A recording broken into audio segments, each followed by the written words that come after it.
Баршаңызға қайырлы күн, менің оқырмандарым, менің каналыма қош келдіңіздер.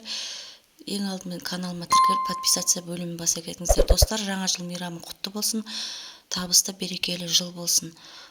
Бүгін сіздермен карамельный пирожныйдың жасалу жолын көрсететін боламын.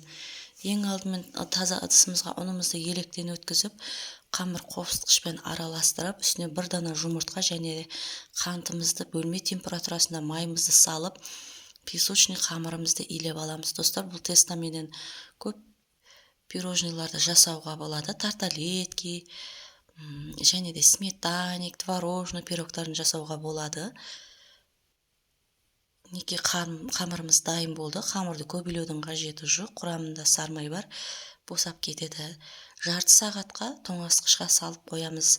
Бөлек таза ыдысымызға сгущенканың шоколадныйын салып, варенка, 2 дана жұмыртқа және де 2 ас қасық ванильді қантымызды салып, блендердің көмегімен түйіршігі қалмағанша жақсылап бір келкі масса болғанша араластырамыз.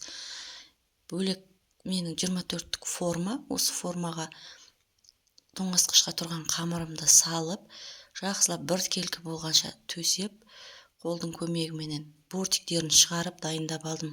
Алдын ала печкамды қыздырып алдым, достар. Қамырым дайын болды, үстіне смесімізді салып, 180 градуста 30-35 минут пісіріп алдым. Достар, ұнаса лайк, пікірлеріңізді қалдыра кетіңіздер. Мінекей дайын болды. Менің каналыма тіркеліп, үлестеріңізді қоса кетіңіздер. Достар, мен сіздермен қоштаспаймын. Келесі видеода кездескенше.